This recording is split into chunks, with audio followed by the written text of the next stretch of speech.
Hi, I'm Raymond Simonson. I'm the CEO of JW3, London's Jewish Community Centre and the UK's only Jewish arts and culture venue of its kind. Sadly, as you know, we've had to temporarily close our doors at the moment. We've got to think about people's health and safety, and we're listening to government advice. But just because we've stopped doing what we normally do in the way that we do it, it doesn't mean we have to completely stop what we're doing and what we're best at. And that is to increase the quality, variety, and volume of Jewish conversation in London and beyond. So we've got some treats for you. We are going to put on a whole load of our digital archive that we've been building up over the last 6 years of some amazing events. We're going to make them absolutely free of charge to you. And whilst you sit down with a cup of tea and put your feet up and watch this amazing thing you're about to see now, our team are going to be planning for a whole bunch of events that we're going to put on digitally over the coming months. For now, this one's on us, it's free. But you know, everything that we do costs money. And at the moment, we don't have the same income streams that we've got. So if you can spare a few pennies, a few shekels, if you can click donate online, that'll be really wonderful. We'd be so grateful for it. If you can do that, that's great. But either way, please sit back and enjoy. We'll see you again soon. Well, as it's 9 minutes past, we may as well start, mightn't we? Because it might be in everyone's interest to stop 5 minutes early. Let me begin by saying that a number of people said lots of things to me when we finished this morning. Some of them quite polite, but lots of people said things, and I came to the conclusion that it would be wrong just to sort of push on. What I think I would like to do is to say to all of you, are there any questions that you would like to ask? Are there anything that you would like to ask which so far we haven't covered, or things that you strongly disagreed with, or a point that I didn't make and in your opinion should have made? So it's sins of omission and sins of commission. Now, no, I know.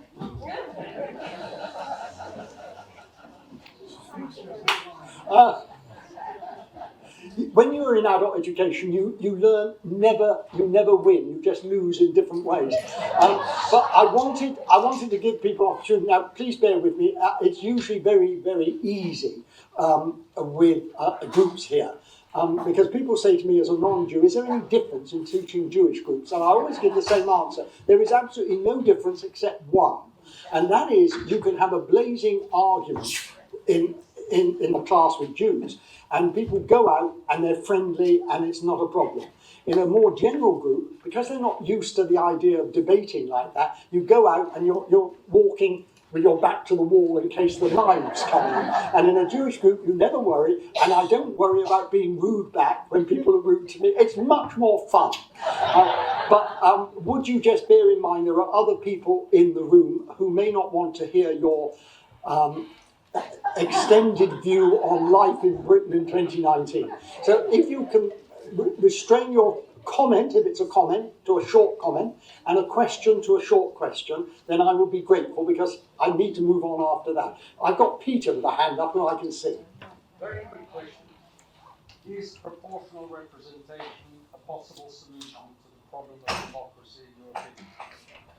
Is proportional representation a possible solution to democracy? It may indeed be forced upon us if we go to a situation of coalition governments, which many people think we will, because the general consensus is now, in a general election, there are four parties, Tory, Labour, Liberal, and Brexit. It is therefore quite possible in the next election that there would either be a Labour coalition government, presumably with the SNP, or a Tory coalition government, presumably, although Johnson denies it, with Brexit. And if we do go into a coalition government, then the question of proportional representation becomes more central to the debate. I've always personally been against it for the reasons that are pretty obvious for those of you who follow Israeli politics or Italian politics, but there might come a situation where it was an answer here. But it can, like all these answers, they all carry other problems with them.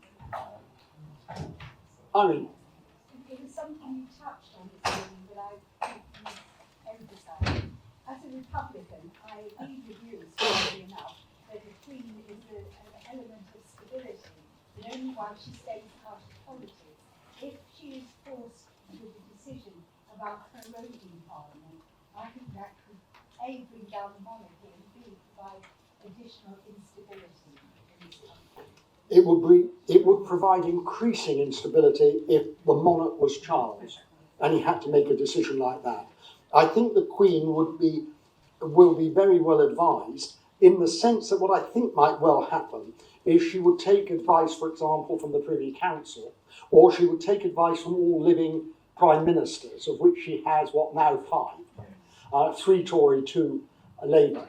And there, as far as one can see, all 5 living prime ministers would be of one mind in what they would recommend.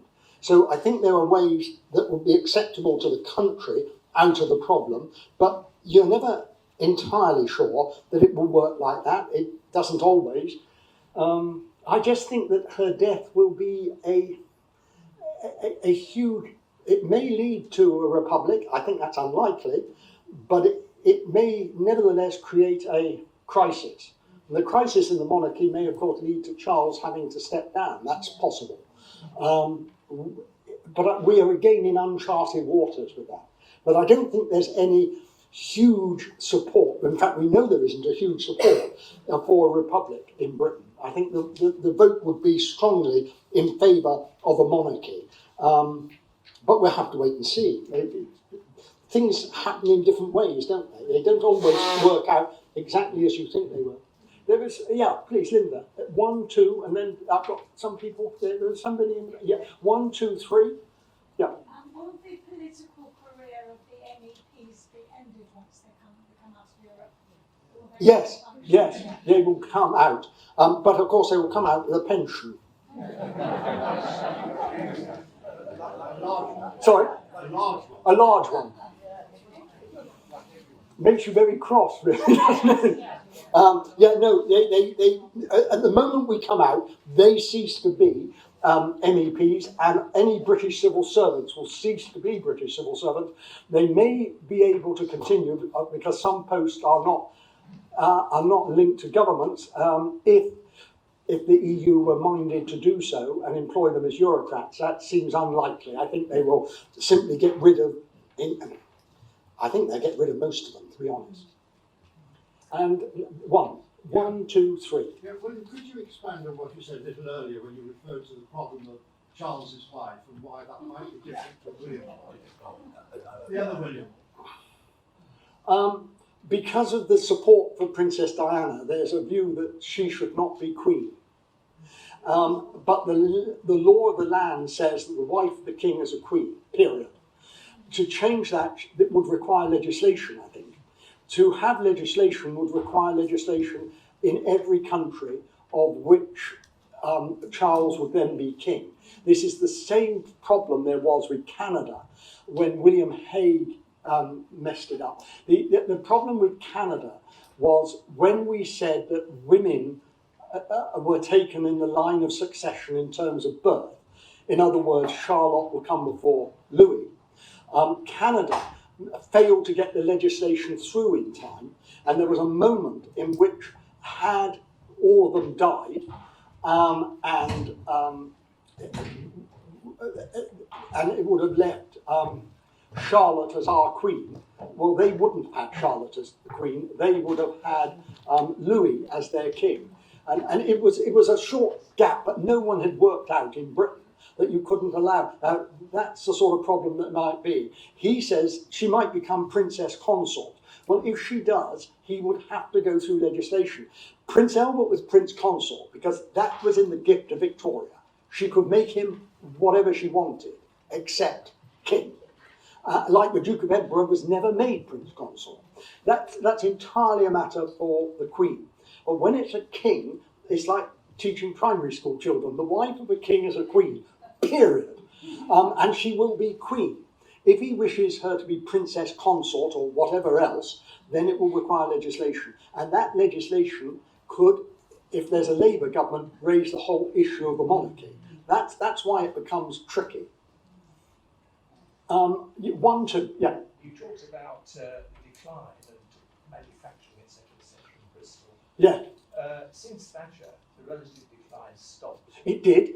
And GDP has never been higher for the last 10 years. No. The essential problem with Brexit is the distribution of economic wealth. And the new technology taking jobs away from low-skilled people. This seems to me to be the key underlying economic issue. You're absolutely right. The problem with the economy, as I understand it, you know far more than I do, but the problem with the economy is precisely that. We're going from jobs that required less skill to jobs that require more skill. And unfortunately for us, that's also geographically based in the north as regards to the south. That creates problems in the north. The problems of any of you like me worked in Manchester, you know what Mancunians think about London. And don't even mention Liverpudlians. This really will cause problems in the north. But the truth of the matter is that manufacturing base is not going to come back because it's new industries that come in. And what we've got to learn to do, which all governments, Labour and Tories, have talked about but never delivered, is to properly fund not higher education but further technical education. And this has been underfunded for 100 years.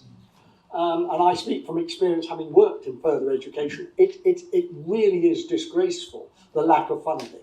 But equally disgraceful was the Blair idea that everybody should go to university, because we have people coming out who are unable to get jobs because of what they study, whereas we need people at a technical level with good salaries. To come out and go to further education. My daughter refused to go to university.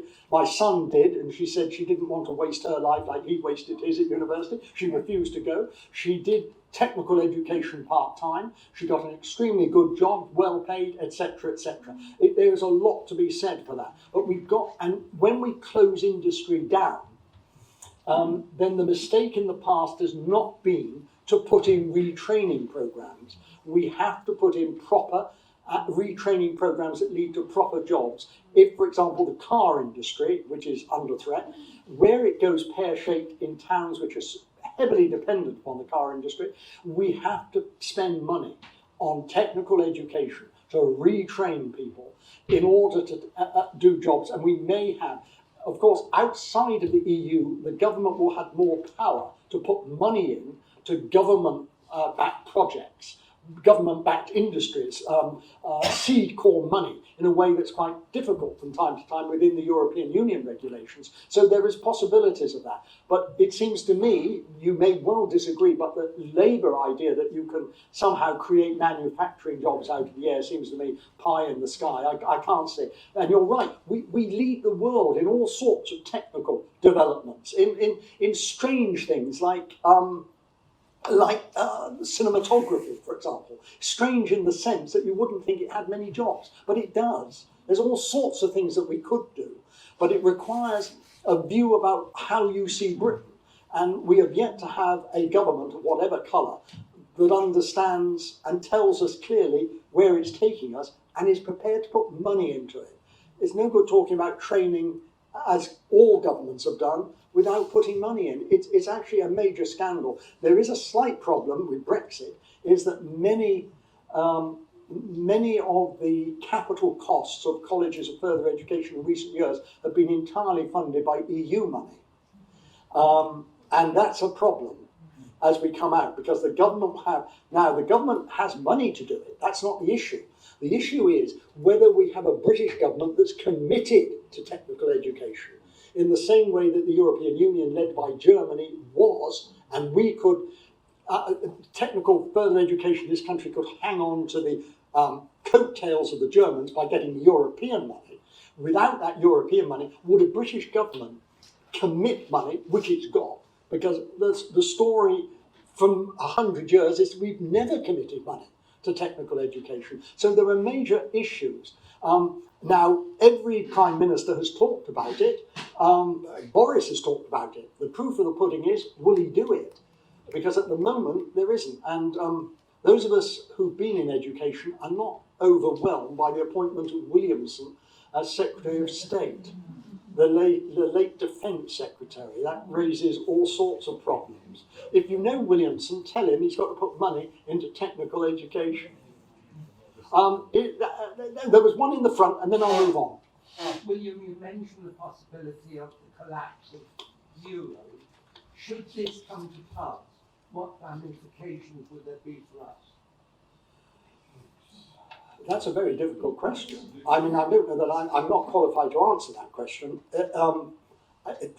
Theoretically, it should have no difference to us. The pound would be stronger, presumably. I don't know what implications that has. The wider implications to the EU are enormous, and any collapse within the EU will affect us. So it could trigger quite an economic crisis, and we won't be immune from that economic crisis. We wouldn't be totally immune, even outside of the EU, because we shall be still, hopefully, trading with the EU. So it will affect us. This is why some of these questions are really difficult, because you're not quite clear of what the consequences are. In some ways, where Europe is at the moment, we're flying blind. I have to say, I would not wish to be British Prime Minister. Apparently the Queen said to Boris, did you read that? I don't know why anyone would wish to have this job, Mr. Johnson. And I certainly wouldn't. But I wouldn't want either a job at the top of the EU either. I think we are in some problems and it will take time to resolve. Let me turn you to a problem which is not Britain's only, but Europe's, which is Russia and Putin's Russia. Russia is the great sword of Damocles poised above Europe. A Russia that is in name only democratic. A Russia undermining for its own citizens freedom of freedom of expression. Ruled as ever and always by a czar, by an autocrat. When Putin first became president, a friend of mine who was going to be here today, but sadly because of the weather can't be, she and I were working in a charity and we were dealing with Russians, and we asked the Russian contact we had in St. Petersburg if she was going to vote for Putin. She had been anti-Marxist all her life. And she said, well, of course I'm going to vote for Putin.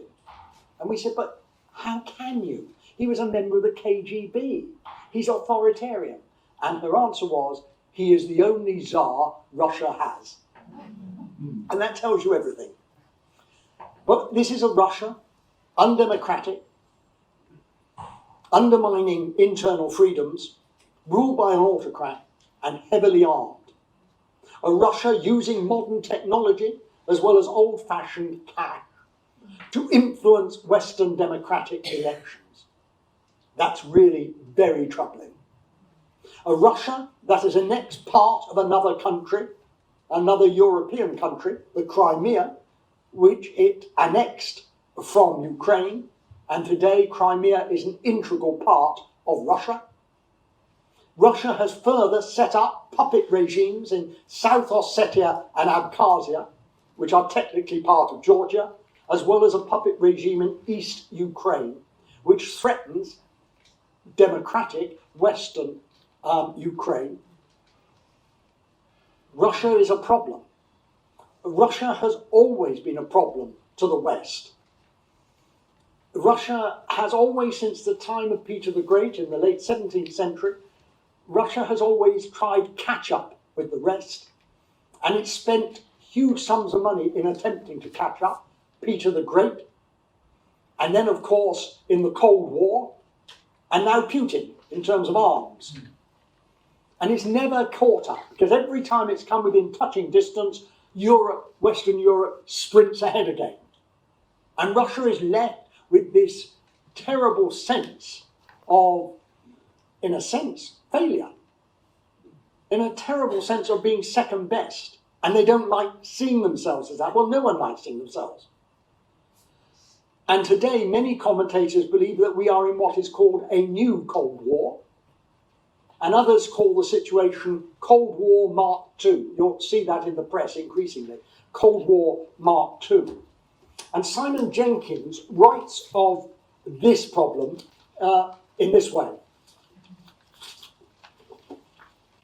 Everything's getting sticky in this heat. Misjudging Moscow had long been the occupational disease of European diplomacy. It cursed alike Swedes, Poles, Napoleon and Hitler. It now blighted a Western alliance divided on how to respond to this newly aggressive Russia. The EU had no military arm, though it often toyed with the idea of one, which it is at the moment, the European army, which we were so massively against. There had been a European defence community, a Eurocorps, a rapid reaction force, a military action plan, and even a joint operational headquarters. You can forget that. The defence of Europe rests really with America. If America withdraws into isolationism, then it leaves Europe defended by France and Britain. Don't think Germany is in any fit state. Many of you have heard me tell lots of stories that I've learnt about from serving British officers about the state of the German Air Force and the state of the German Army. It is in an appalling state in terms of numbers and in terms particularly of equipment. Most of the German Air Force can't take to the air. The French and the British, the Italians, by the way, have the biggest military force, but if you want to depend upon the Italians, well, good luck. It leaves France and Britain as the only two major military powers. Now, the good news is the military agreement by treaty, by international treaty, between Britain and France is nothing to do with the EU. And despite the rows between Britain and France politically, militarily, the two forces work hand in glove. So at least there's some defence. But the truth is that France and Britain, think about Britain for a moment. Just think how inadequate our military forces have become. France's are better, but even combined, they are in no way could they stop any Russian aggression. We are still heavily dependent upon Nato and the Americans. The problem with the EU, an EU army would be an odd thing because it wouldn't. How would it interact, as it were, with NATO? And with Brexit and Britain out of Europe, we wouldn't, even if we wanted to be, part of a European army. So there are real questions. And who is gaining from all of this? Putin, of course. Putin. The BBC diplomatic correspondent had written an article for the BBC, which you can get down online. It's called Russia v. the West. Is this a new Cold War? If the Cold War, he writes, was a battle for global domination between two universalist ideologies, capitalism and communism, what then is today's competition between Russia and the West really about? And he quotes an American-Russian expert. For Russia, it is about its survival as a power in the international order, and also about holding on to the remnants of the Russian Empire. Well, I would go further and say Putin actually would like to recover parts of the Russian Empire. He has done so in Crimea. His eyes are also set on the rest of Georgia and the rest of the Ukraine, and more worryingly for us, on the three Baltic states of Estonia, Latvia and Lithuania. That's the, as it were, strategic problem we face. The Russian expert, the American, a man called Kaufman, says Russian leaders are desperate to avert the further fragmentation of Russian influence and territory. They see no way to do this without maintaining buffer states and imposing their will on neighbours to secure their borders. Russia feels threatened by NATO, right up on its border. In particular, does it feel threatened by Poland, which, of course, until 1914 was not a separate country, but was integral to the Russian Empire. And it doesn't see Poland in a way that we see Poland. It sees Poland as Russian, that's somehow managed to escape the Russian Empire. And it sees the same with Estonia, Latvia, and Lithuania, which were also integrated parts of Russia, not separate. So we've got problems because we see it in different ways. Russia feels threatened by the West. Russia's always felt threatened by the West, I said, from Peter the Great on. And now with NATO on its borders, it feels very threatened. Professor Goldstein of the American Naval College says that Russia has invested wisely in the last 15 years so that it has preserved certain niche capabilities that give it some advantages. And very cleverly has Putin's military been built up. He's not thrown money widespread. They concentrated their money. And we're aware of one area they concentrated their money, which is on the internet. And we know the threat that that causes. Not just causes in terms of elections, but could cause mayhem in all sorts of other ways in terms of hacking. Hacking into our military, hacking anything. Hacking into our water supplies. Hacking is something the Russians have spent a lot of money on. Its capabilities, if you like, in cyber warfare. And that's a real problem. Also, Russia has what experts call indulging in hybrid warfare. That is a mixture, blurring the boundaries between peace and war. We're at peace, but we hack you. But we're also at war in the Ukraine. So Russia has become, since 2000 and Putin, increasingly a threat to us in the West. As America withdraws, and as the EU seems incapable of creating a military deterrent, or if you don't like the phrase the EU, Europe, in creating a European deterrent, then Putin has a lot of room for maneuver. In April of last year, the New York Times published an article called In a New Cold War with Russia, Balkans Become a Testing Ground. The Balkans, not the Baltic. And the New York Times said Sarajevo in Bosnia-Herzegovina, cradle of the First World War. The Balkans have been a flashpoint, a place where empires, ethnicities and religions are butt and contest. Now analysts warn the region is becoming a battleground in what feels like the new Cold War.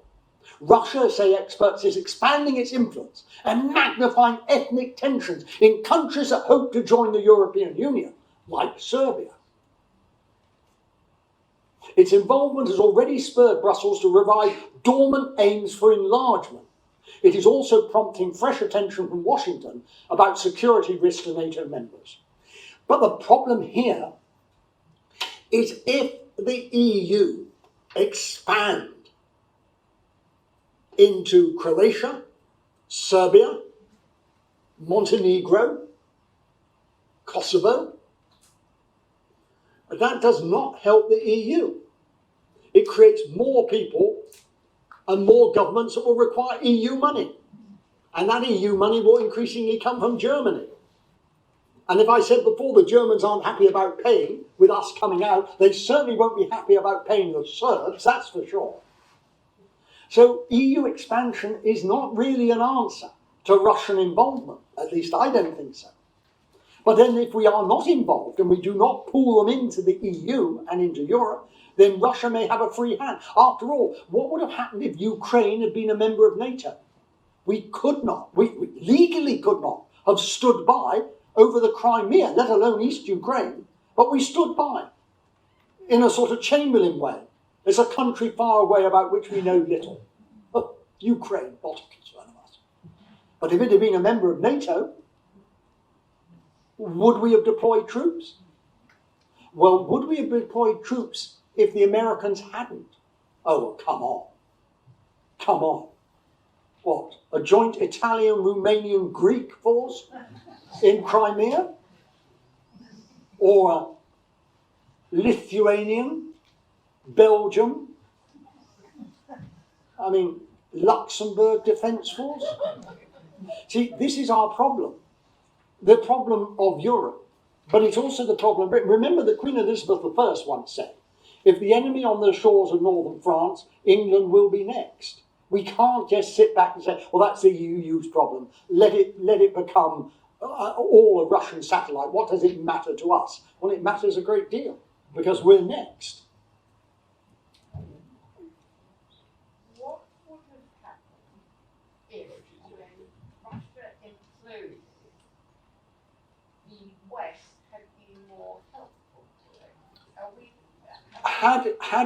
What would have happened if the West had been more helpful when Russia imploded after 1989? Well, yes, it suited us not to get involved. It suited us to have what we thought would be a weakened Russia. And we did not take into account that we thought it would have a liberal democratic, maybe not as liberal and democratic as Britain, but towards a liberal and democratic government, which in fact Yeltsin was about. The problem was Yeltsin's drinking, and the problem was Yeltsin's total misjudgment over his prime minister, Vladimir Putin, who he then handed power to on a plate on New Year's Eve, 1999-2000. And we never imagined for one moment that Putin would turn out to be as he had. We had underestimated yet again Russia. And we might have been able to do better. But it's difficult to see quite how we could have done better. Remember that we do better with Germany, West Germany, after 1945 because we're occupying West Germany and we're running West Germany. We were not in a position to do much in Russia. We did support those countries that broke away from Russia, like the Baltic states. That's what we supported. But we thought that Russia would sort of sort itself out. And anyhow, it was now far less powerful than it had been before. But the truth is that we just got it wrong. We definitely got it wrong. They felt threatened by NATO. Yes. They felt threatened by NATO as NATO developed post-1989, in particular with Poland in the north and with the three Baltic states. I once had a conversation with the Finnish ambassador to London just before the Scandinavian countries voted on whether to join the EU or not. And I asked the Finnish ambassador whether Finland would vote to join the EU. And he said, yes, we will, because we've got no choice, because we're right up against the borders of Russia. And at the time, Russia was having a lot of unrest, and the fear was there would be civil disorder in Russia. And the Finns were frightened that the Russians would come en masse across to Finland. And his answer was, well, they come across because the bloody Swedes will have invited them. So they just charge across Finland to get to Sweden. So we've got to join the EU. And I said, but the EU isn't a military force. He said, no, that's not the point. The EU is a political force. And the EU would not let us fall to Russia. And in that sense, that's true. And that's at least his reason for why Finland joined the European Union. But we're now in a position where the European Union is not able to defend itself against Russia if Russia was to do something. And where Russia is going to do something is actually not in the Balkans. I think it's unlikely to do anything in the Balkans. I think it's unlikely to do anything with Western Ukraine. But I think where the pressure will come is in the Baltic.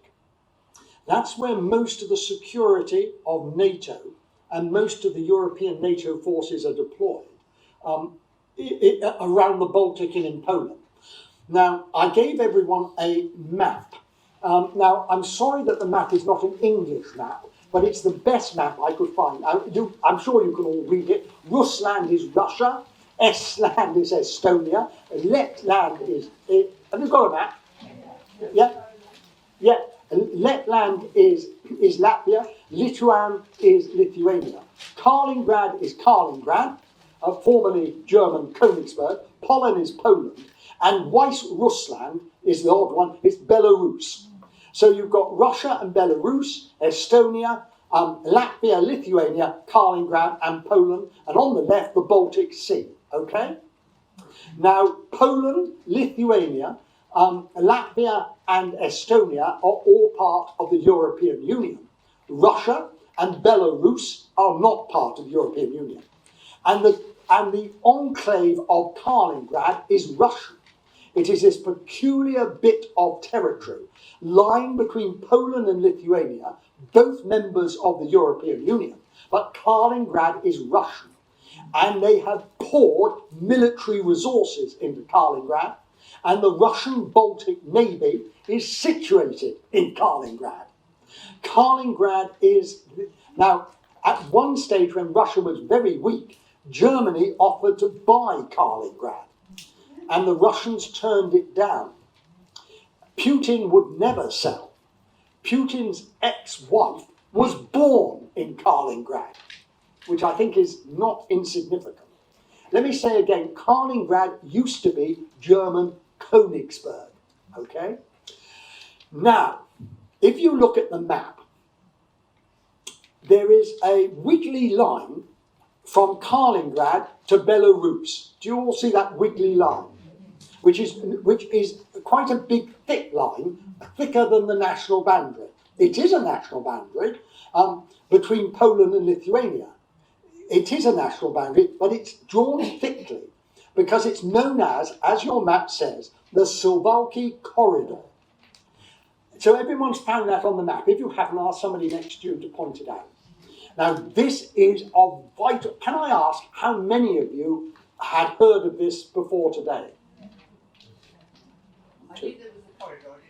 There's 3 people. I assume the 3 of you work for MI5 at some time. It is absolutely critical. It is critical because it is only 60 miles long. 60 miles between Kaliningrad and Belarus. If the Russians cut that corridor, then it means Lithuania, Latvia and Estonia are cut off from Western Europe. And in cutting them off from Western Europe, Russia could invade at their will, and Estonia, Latvia and Lithuania could become, as they were before 1914 and before 1989, could become Russian again. The Russians think of them as Russian. If you've been to Latvia, and some of you may have been to Latvia and been to Riga, some of you may have gone down to the coast to a very pretty place on the Baltic called Jurmala. Jurmala. Anyone been to Jurmala? One person. I have 2 people, 3 of us. 4 of us have been. It was a Russian holiday resort in the 19th century for Russian aristocracy. Latvia has lots of Russian money in it. In Jurmala, which has these beautiful 19th century houses, today, are they lived in by Latvians? No, they're lived in by Russians. And they have men with Kalashnikovs at the gates of these great houses in Jurmala on the coast of Latvia. Russians see Estonia, Latvia and Lithuania as Russian. They only have to seize this 60-mile corridor between Kaliningrad and Belarus to cut it off. That is why NATO and Europe is petrified of a breakthrough at that point. It's called the Sawaki Gap because there's a town there called Sawaki. There's nothing funny about that. Many people think that if war was to start in Europe, it would start here at this point. Belarus is a puppet state, in a sense, of Russia. Belarus will do what Russia asks it to do. Kaliningrad is Russian. So most NATO military exercises are now geared to protecting this border. But remember, in addition to armed forces, which the Russians can bring into Belarus with enormous ease, they've also got the Russian Baltic Fleet and in Kaliningrad. In other words, they could close off the Baltic so that European or NATO shipping, military ships, could not reach the 3 Baltic states. We've lost this war before it's fought, if it ever is fought. Why? Well, one of the reasons is that Russia has, in addition to the Navy in Kaliningrad, multiple air bases in Kaliningrad. And it has its Iskander missile system. Now, these missiles have nuclear warheads capable of hitting targets 310 miles away. The West, including America, has no such tactical nuclear weapons. So they would not drop a bomb, but with a range of 300 miles, they could do enormous damage. And we have no response to that. Our response is the bomb. So the fear is, strategically, if Russia deployed these tactical nuclear weapons and Trump presses the red button and launches a nuclear response, that would be an atomic bomb on Moscow. Which, of course, well, hopefully, of course, the West could not contemplate. So we are in a very disadvantageous situation in this corridor.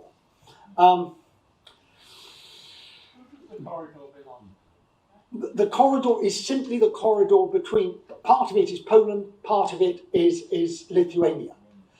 It's just this 60-mile gap. It's shown big so that you can see it on the map. It's just a line across. A large part of the populations of those three countries, Russian, ethnic Russian. In the Baltic, Yeah. less than they were, but in Latvia, heavily Russian, less so in Estonia. Latvia has the biggest Russian population. There are massive problems. A man called David Andelman, who written a book on the price we pay today about causes of modern conflict, has said this: if Vladimir Putin takes comfort in NATO's waffling, or doubts American willingness to spring to the defence of the Baltic republics, it's here, in this corridor, that any shootout between NATO and Russia could start, or even World War III. Well, who knows what might happen?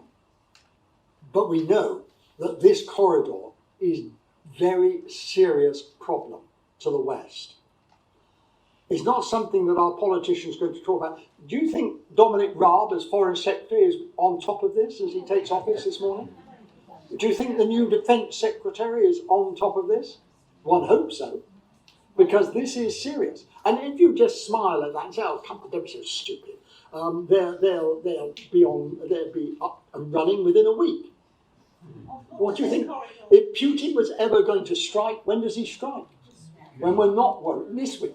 You know, if you ever, you know what they say, if you ever want to defeat the British Navy, you merely attack on the day after Trafalgar Day, because there isn't an officer in the Royal Navy sober after Trafalgar Day. Of what does this corridor consist? Is it a road? No, it's simply a border area.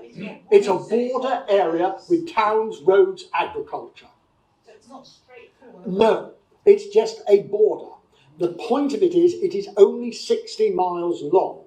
And a combined attack from Kaliningrad to the west and Belarus to the east. The NATO assumption is he'd send 6 divisions in, tank divisions from Belarus. 60 miles is nothing. I've travelled more than 60 miles to get here today. No applause, please. And so they can take it within a matter of hours before the West could even respond. And then they have cut off the Baltic states.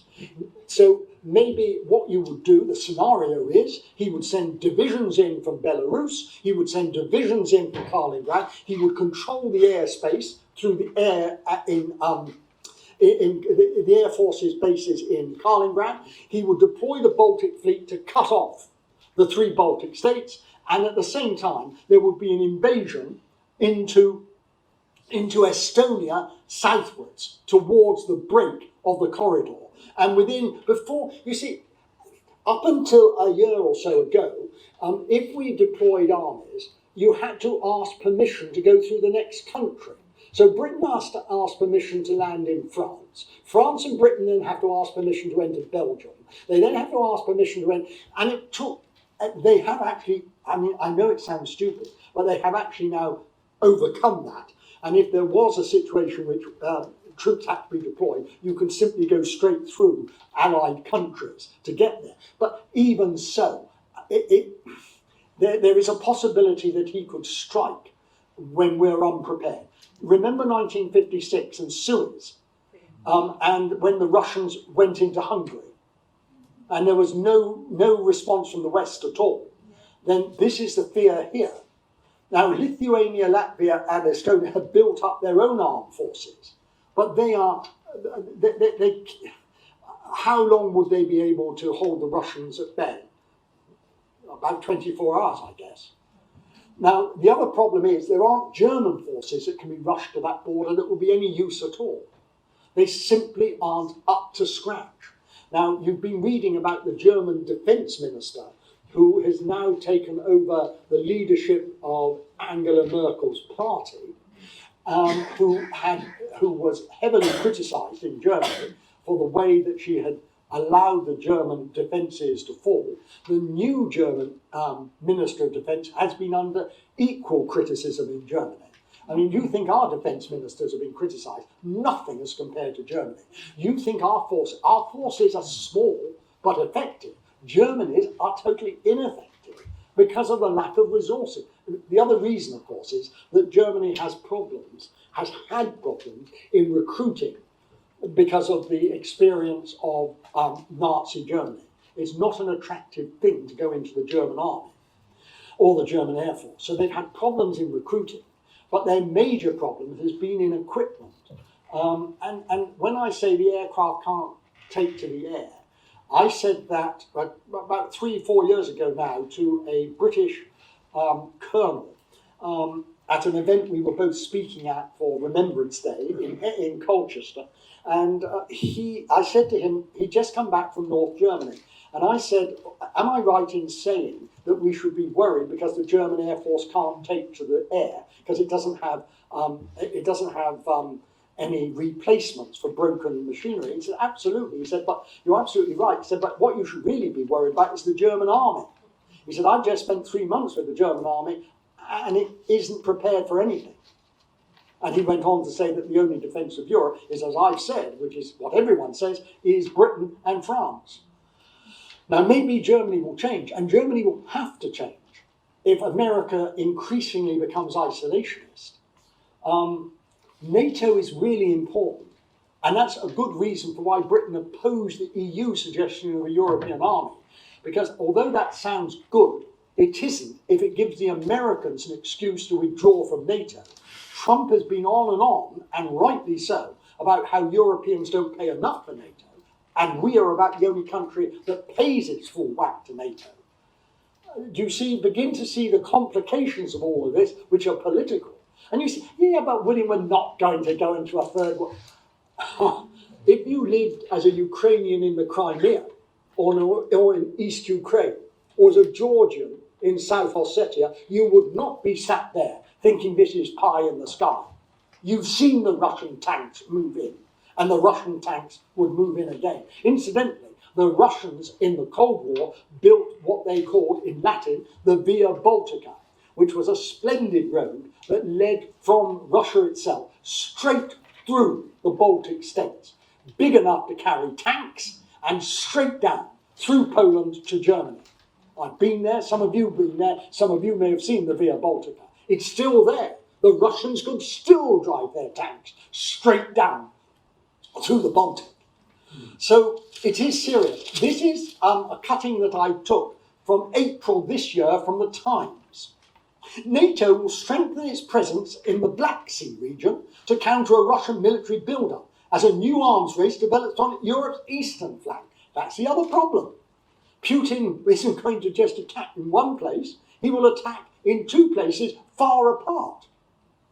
The 29-nation Western Alliance will mark its 70th anniversary by announcing measures aimed at supporting Ukraine and Georgia amid concern over Russian aggression and Moscow's apparent deployment of nuclear-capable bombers in the Crimea. Russia has already built up its Black Sea fleet in Crimea, same as it's done in Kaliningrad in the Baltic, which it has been using in the eastern Mediterranean to support its forces in Syria. Ukraine has accused Mr. Putin of upgrading the military infrastructure in Crimea to deploy nuclear warheads there. In response, NATO has been building closer ties with Ukraine and Georgia.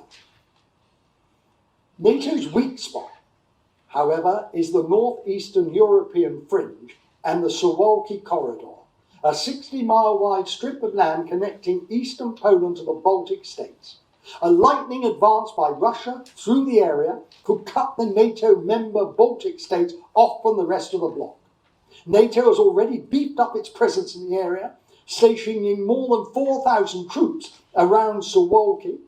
Work is underway to negotiate a broad agreement among EU states to ease NATO movements across Europe. That has now been eased and we can move troops. But 4,000? Come on. The government has planned 8,000 for civil unrest in Britain after Brexit. And we've got 4,000 in total. Just imagine Putin having this advice.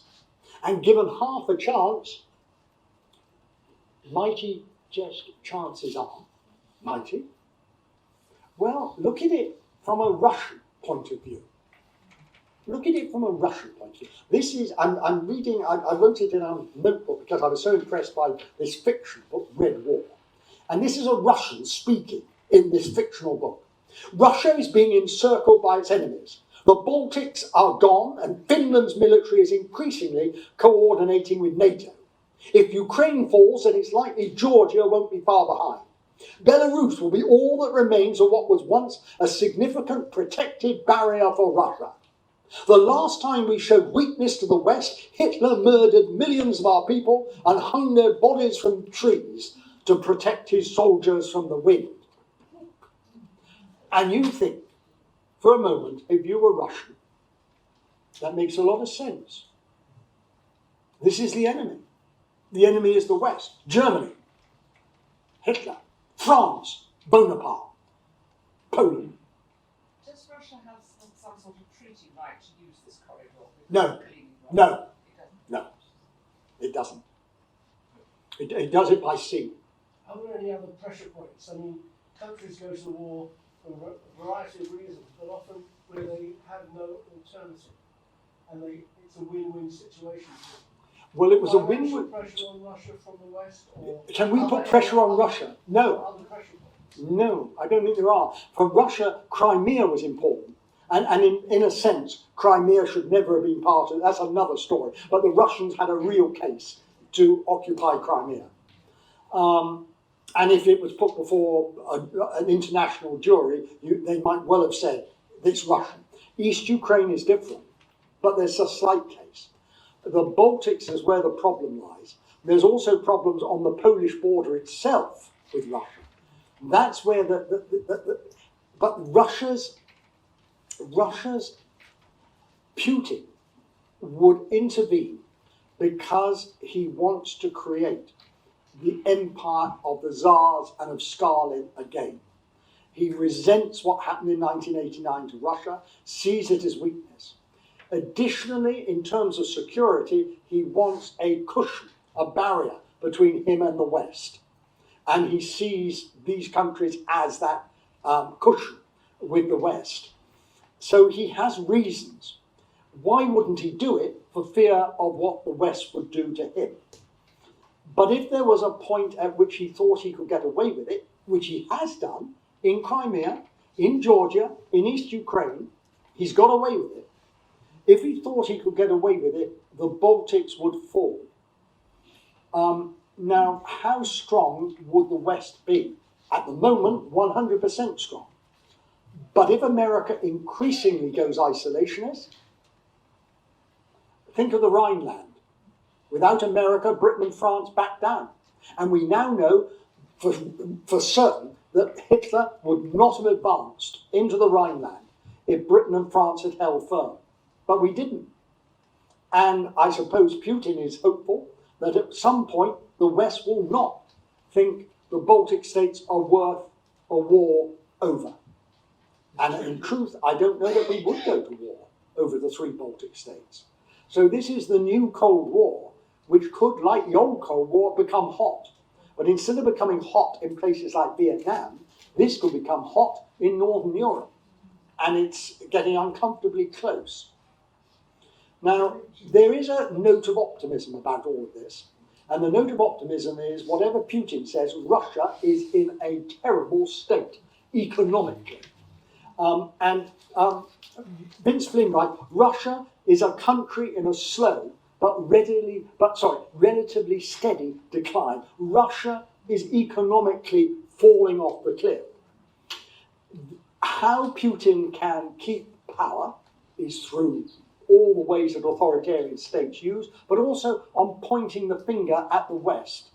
There's nothing better than having an external enemy to unite you internally. And Putin is doing that. But in the end, the pressure inside Russia may be so great that it throws Putin from office. Now, you might regard that as a good thing, but that is only a good thing if, when Putin goes, he has succeeded by a more democratic and open society. But the chances are it might be a military dictatorship. As well as anything else, it's not very likely, I don't think, that Russia would move smoothly from the overthrow of Putin to a fully democratic Western-style state. I would like to be wrong, but you can think that if Russia's internal situations become so grave, even with an external threat, Putin would not be able to unite the country for long. Remember, the external threat to Russia in 1914 united the country behind the Tsar. But within 2 years, it was clear that the Tsar could not survive. And in 3 years into the war, the whole thing collapses. So Putin has that in his mind as well. So we don't know quite what Russia is going to do. If it's weak, he might do it as a last-ditch way of defending his own position. On the other hand, he might step backwards in fear that it could create the sort of crisis he's anxious not to have. You know the great game that Kipling wrote about between the empires of Russia and Britain in the 19th century? Well, one historian has written, the great game is only over when the last player is dead. And Russia is not dead. We might like it to be, but what we like and what is the reality, and back to optimism, what we would like and what is the reality is very different. Are we worse off or better off inside or outside Brexit? I think in this case, it doesn't matter. What matters is America. What matters is that the Trump view of the world does not go on after Trump. That we do not have an America that washes its hands of us, as it did in 1918.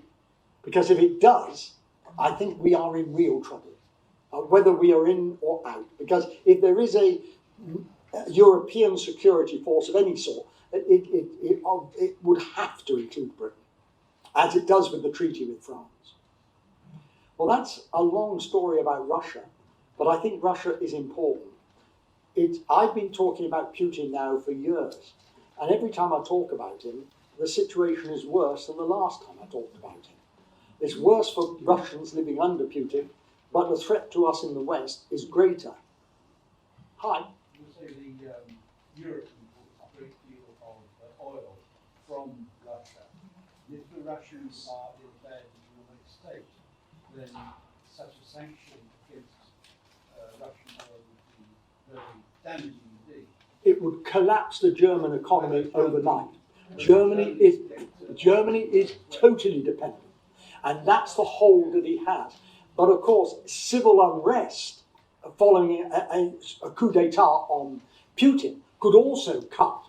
There's all sorts of really complex. If we were doing this, I don't know, somewhere like Sandhurst or wherever, and we were discussing this, I think by the end of the week of discussion, we'd all be almost suicidal, because it really is very serious. What we know from a British point of view is that we have to spend more money on our military defence.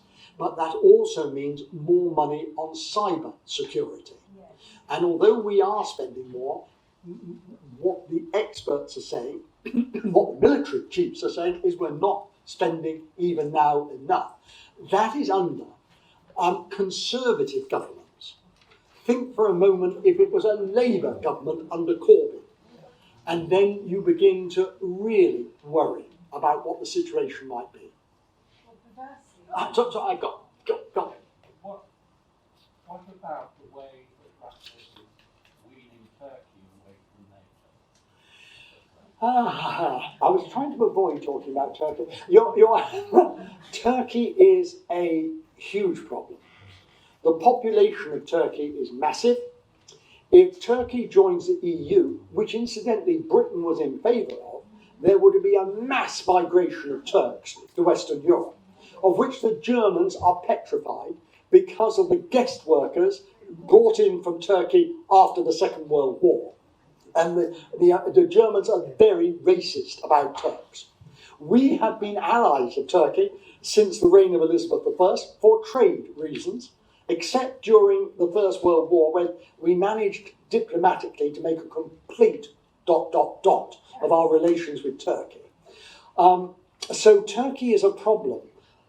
And Russia has interest in Turkey in three ways. One, historically, it wants to recover Constantinople because it is the centre of Christian orthodoxy, and its main cathedral, many of you have been, was turned into a mosque and now into a museum. It really resents that. Secondly, Russia wants unimpeded access to the Mediterranean through the Black Sea. Thirdly, Russia wants to be in Turkey in order to influence events in the Middle East, e.g. Syria. So Russia's interest in Turkey is a strong one. The West's interest in Turkey is to try and keep it as democratic as possible, being the only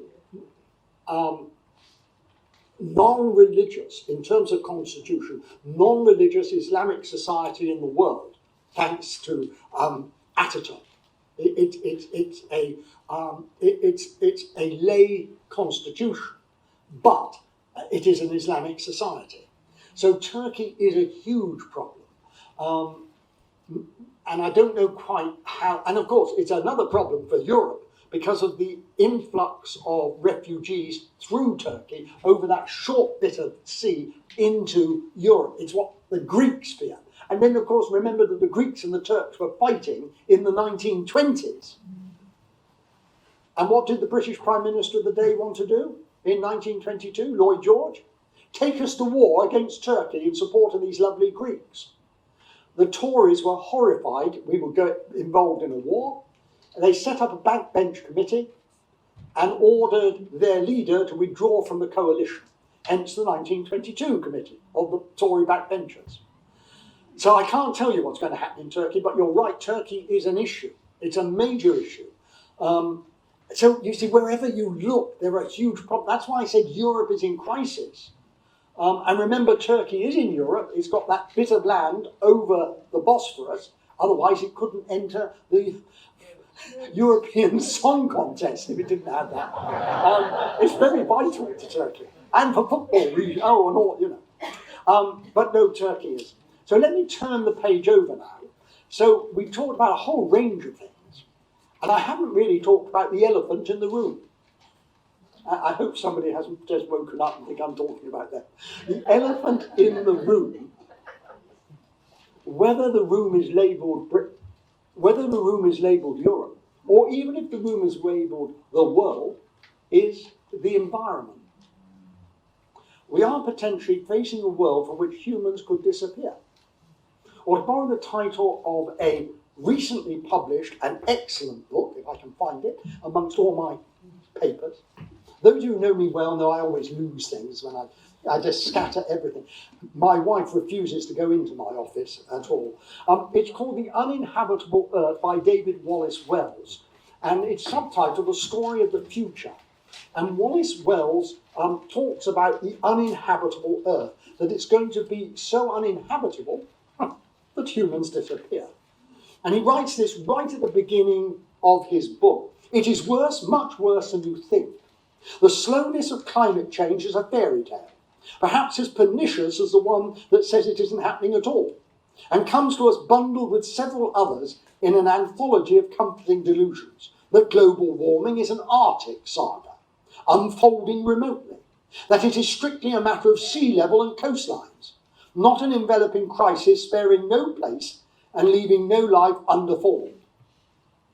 That it is the crisis of the natural world, not the human one, that those two are distinct, and that we live today somehow outside or beyond, or at the very least defended against nature, not inescapably within and literally overwhelmed by it, that wealth can be a shield against the ravages of warming, that the burning of fossil fuels is the price of continued economic growth, that growth and the technology it produces will allow us to engineer our way out of environmental disaster, that there is any analogue to the scale or scope of this threat in the long span of human history that might give us confidence in staring it down.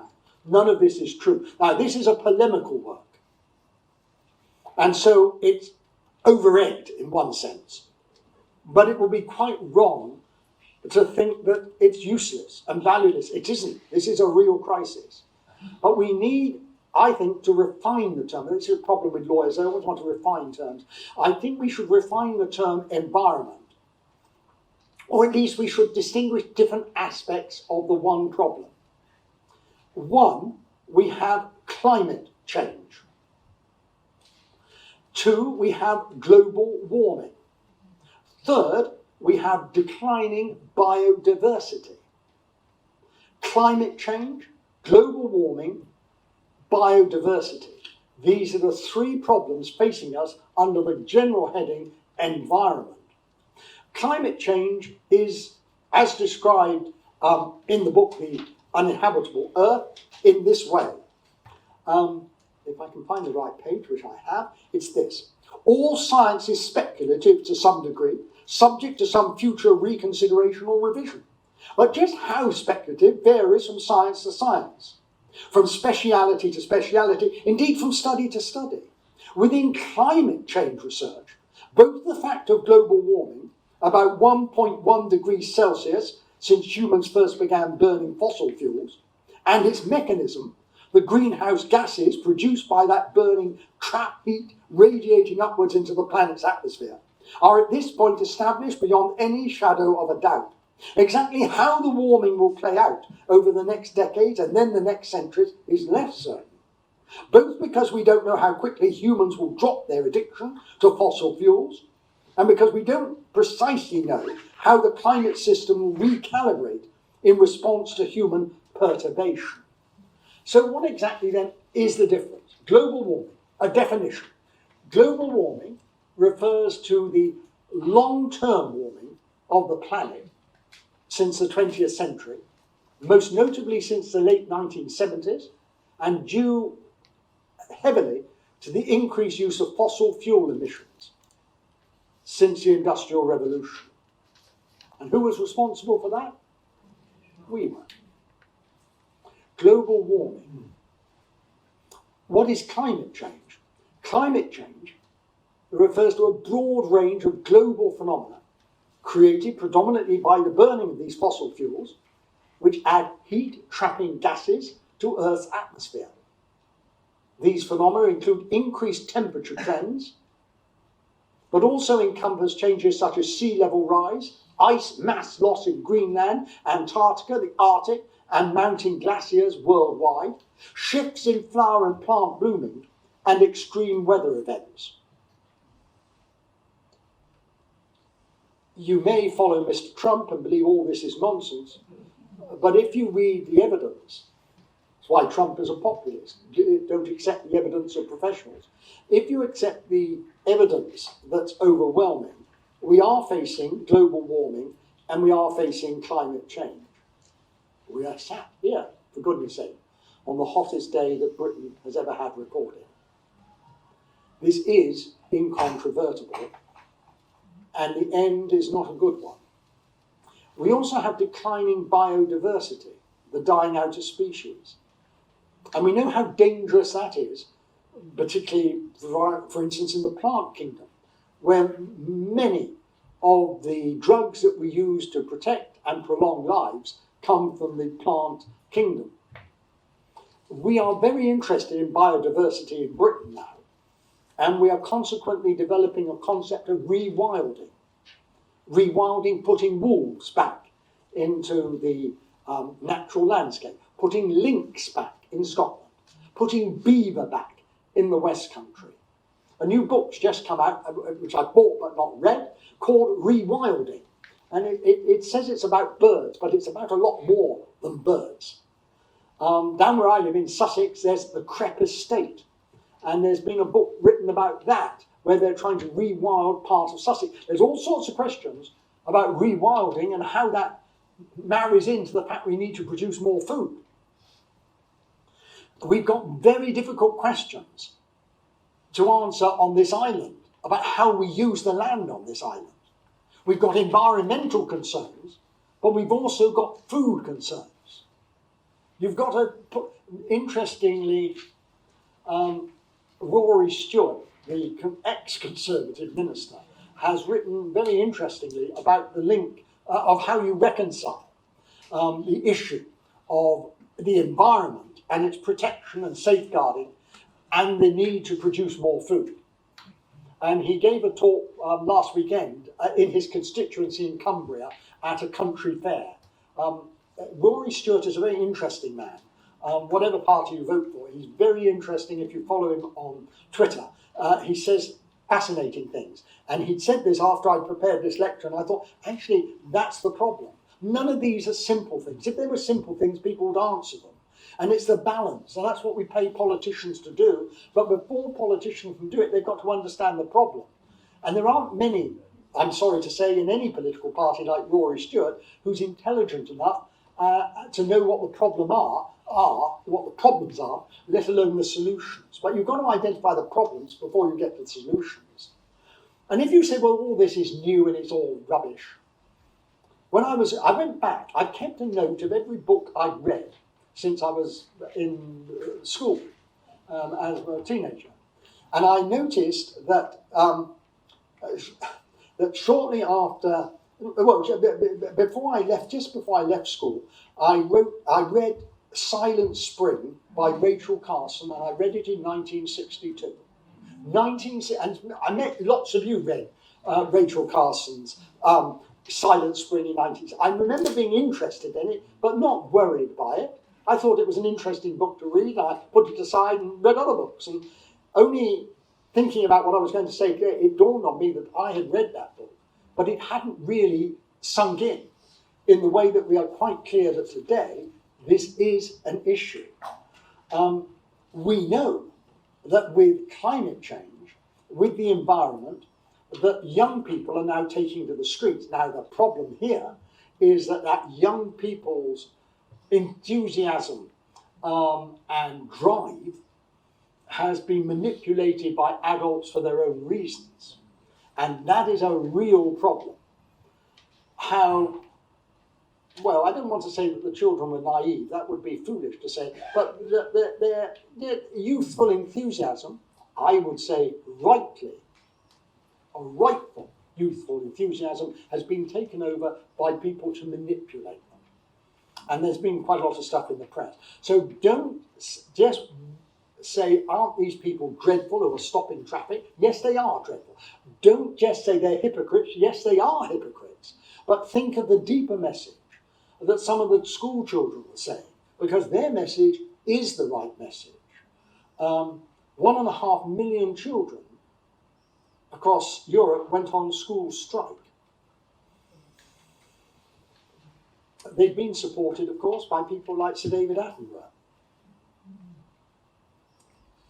Are we doing things? Yes, we are. Britain's record is actually quite good. Well, actually, it's more than quite good in comparison, but not in isolation. We have just had, and you all read this, or saw it on TV, and maybe it just went, I'll have another glass of gin, dear, and you missed the item on the news, that we've had the first week for over 100 years where we produced electricity without any coal. Well, I've got a great wind farm outside my window, and people complain about that. It spoils the view of the sea. What? So we are doing things, but this is a major problem for Britain, for Europe and the world. P.S. if we don't have a federal Europe, which I don't think we will have, what we do need is a global response. Now, in a post-Brexit world, in working out where Britain's role is, we often talk about soft power, which basically means we send Harry and Meghan off in a fast jet to some far distant corner of the world. But soft power is important, and we could exercise it. And we may be able to exercise it, if we're positive, more outside of the EU than inside. And over the issue of environment, we may be able to do more. So it'll be interesting if we can gather a global group together. Think of the Commonwealth, which no one in Britain ever thinks of. But Australia and New Zealand, for example, are very concerned about environmental issues. They're again, world leaders. So a Britain, Australia, New Zealand grouping pushing for environmental issues could be a vital one. It could be a vital one if we are able, through historical reasons, to enable India, which is a problem area, to enable India to look at environmental questions. And India is beginning to. So there are grounds of optimism in Britain itself, grounds of optimism in terms of a role that Britain could play in the future. But who knows? I was going to say that the reaction to the CFC and the opening up of the Ozone layer. ozone layer was a very interesting response, which has had a major improvement, created a major improvement. It has, but we've got to realise that there are countries which are heavily dependent on fossil fuel. It may require us to. We're talking earlier about where Britain might have jobs. There's a lot of jobs in alternative energy. There's a lot of jobs that my son worked for a British firm, which was a British Indian firm, and he was involved in selling all sorts of air conditioning things in the Middle East and in India. A very strange relationship, because he was British, working for a British company, but his bosses were Indian. And so it was a very interesting tour that he had in India. They stayed in better hotels than he did, which annoyed him enormously. But he was interested how the Indians would respond to British Indians in a way that they might not have responded to indigenous white British. So there's all sorts of advantages we have. It just is interesting to see if we can deal with it. So we're going to have to look at our budgets and how we approach some of it. There's a lot more that I could say, and I don't want to go on and on and on, but I want to finish with a piece that was written in the Times by Alice Thompson. Just two small bits. Who do we think is being more grown up? On the one side, we have Liz Truss, then Chief Secretary to the Treasury, tweeting selfies with Taylor Swift. She is joined by two MPs who mocked their colleague Michael Fabricant, claiming he wore a wig, and many more who are moaning about having to make decisions about their country's future on St. Valentine's Day. On the other side, we have a group of pupils walking out of their schools this Friday to complain that not enough is being done about climate change. Undeterred by the threat of detentions, they believe they must make a stand to protect their future.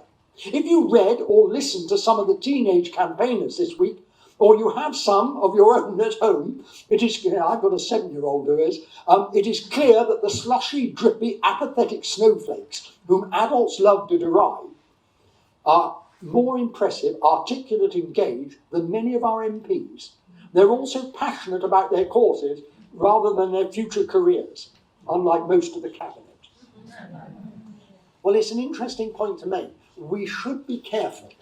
And that's always a concern for people of our age group.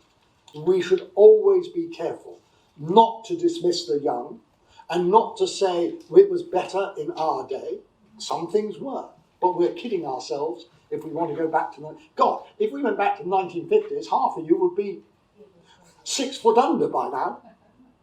It's worth thinking about. Think of your own grandparents at the age you are now and the difference between you and them. It's enormous. So don't think everything is worse today, because it isn't. and listen to young people.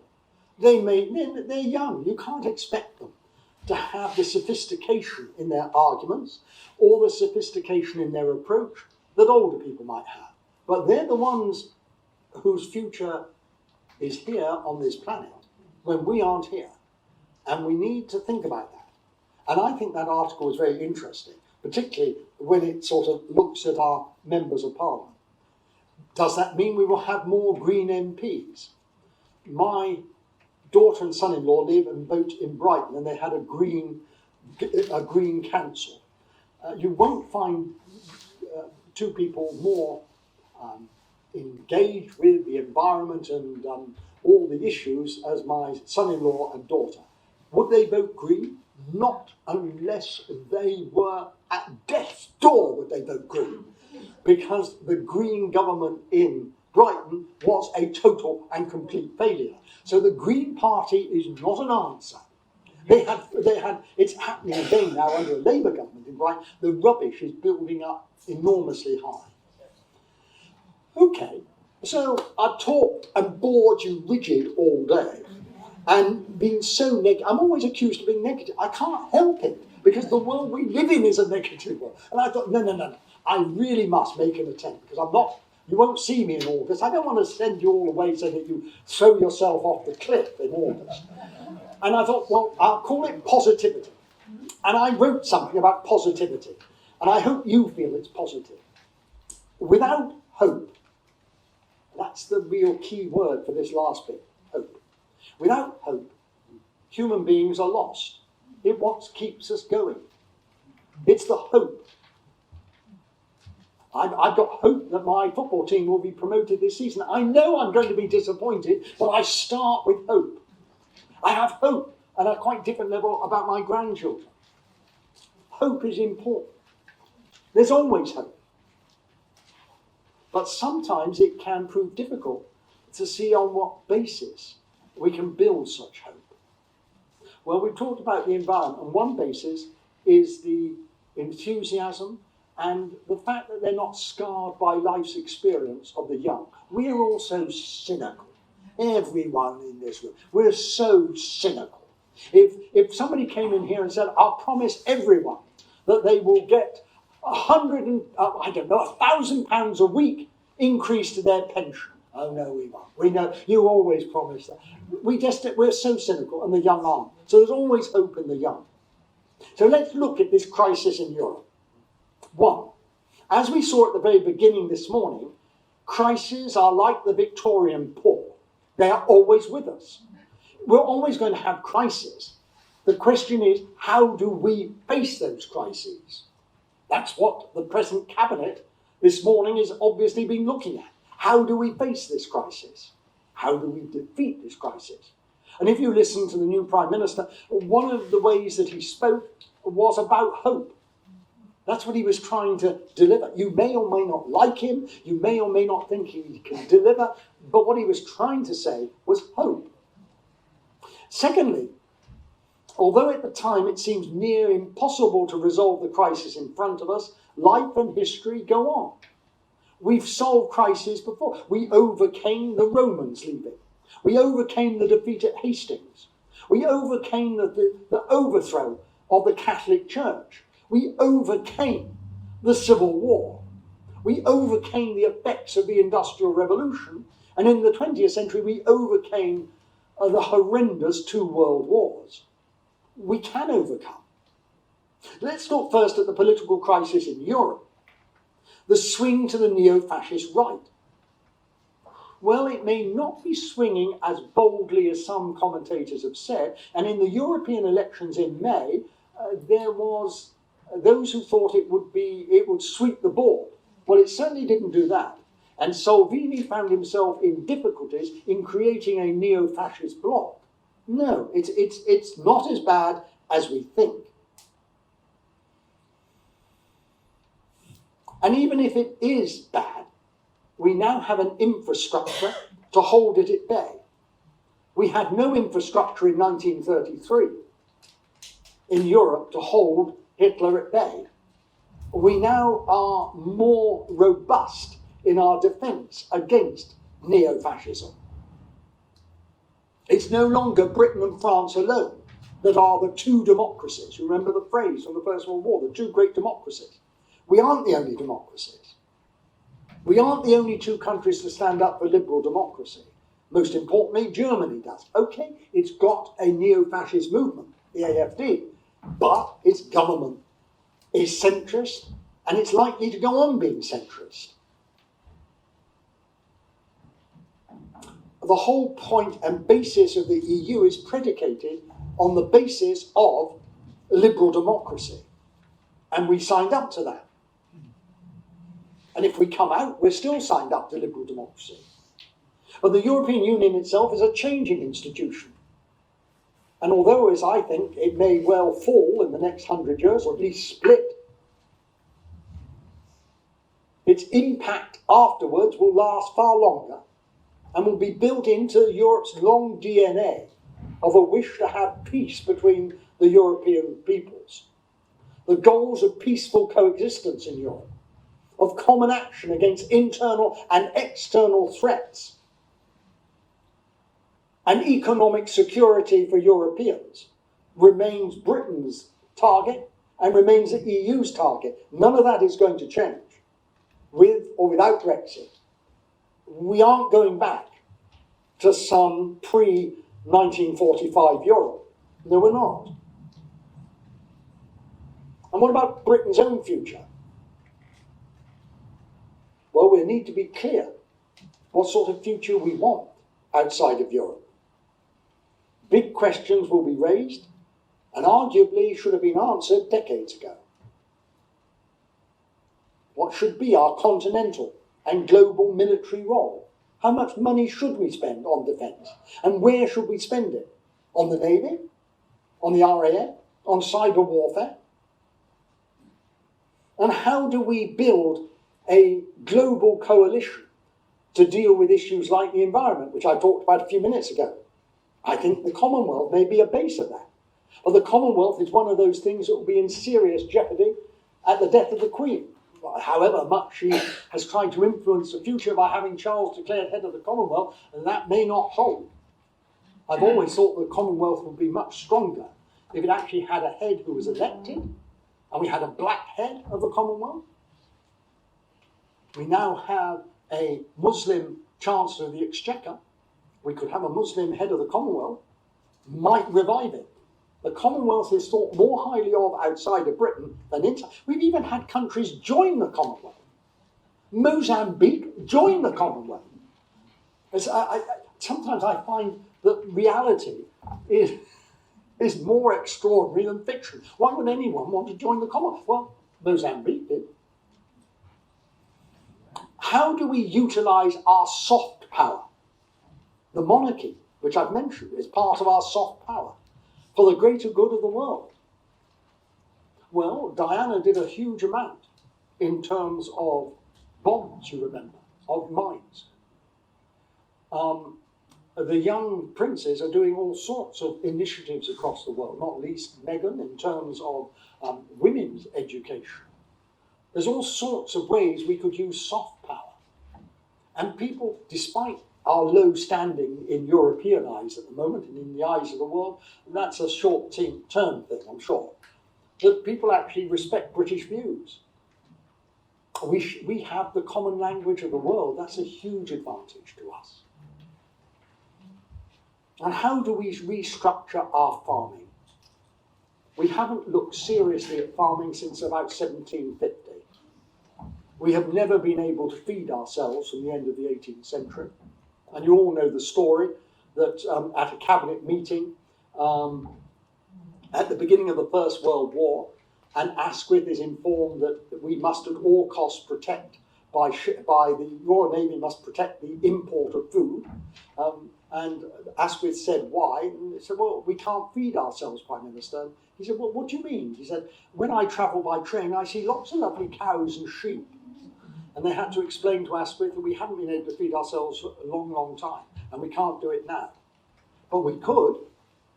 Many of you know how I, having lived in Essex, one of the bees in my bonnet is that we grow sugar beet in Essex. Problem one, we grow it where the best wheat in northern Europe used to be grown out on the Dengi Peninsula. The Romans sent it to Rome. But we don't grow wheat. We grow sugar beet. Well, okay, you say, well, that at least stops us having to import sugar. No, it doesn't, because the sugar beet we grow in Essex is used for biofuel in cars. So we have to make decisions about food. We could grow a lot more food. We need to make, what do we need? Subsidy on cereal crops rather than animal crops. Those are some of the questions we have to face. And above all, and I made that point heavily this morning, we have to redefine our democracy. We have always, all of us in this room, were brought up to believe that British democracy was the best thing since sliced bread. And to believe that democracy was something tangible that you could sort of put in a box. Well, it isn't. Our democracy is not the same as France's democracy. Our democracy is not the same as America's democracy. And our democracy isn't superior, it's merely different. It has its own failings, as does French democracy, as American democracy. And we have to look at new ways that we can govern ourselves more effectively.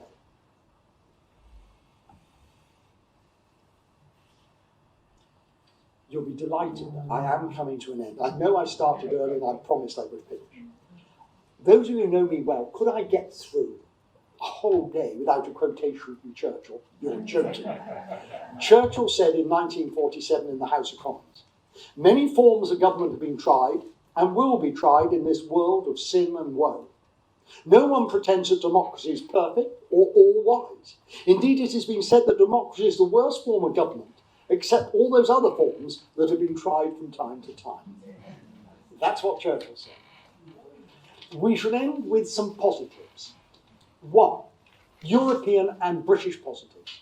We have a long history of education, a long history of innovation, a long history of invention, a long history of culture, a strongly held view we can't go to war with each other again in Europe. A long history in many countries, including Britain, of the assimilation of immigrants, including many people's families who are in this room. The great thing is British tolerance and acceptance and the integration. We shouldn't allow a few 100,000 extremist Muslims to destroy our belief in toleration. That's giving in. Looking forward 50 or 100 years? Impossible, I think. Will there be nation states? Probably. Will there be a new Roman Empire? Probably not. Will there be a further breakup of Russia? Probably. Will Britain suffer 100 years of isolation from Europe? Unlikely. Will America withdraw from Europe? Probably. One thing I do know, it won't be back to anything we've had in the past, but forward to something new that we don't know. But something that will arise out of British and out of European history. You can take a pessimistic, I'm really coming to an end now, you can keep your handbags together, you can put your gloves on. The pessimistic view is this. History's a broken record. The best we can hope for is that next time it'll be someone else's problem. I'll be dead by then. I've got to finish. The optimistic view is a quotation from an American author, Seth Godin. Optimism is the most important human trait because it allows us to evolve our ideas, to improve our situation, and to hope for a better tomorrow. And the key to that is this word, hope, which is how I began this final bit. And you remember from school, sorry, Avril, I've got to finish. And you remember from school the Latin tag, dum spiro spero, while I breathe, I hope. Thank you very much for coming.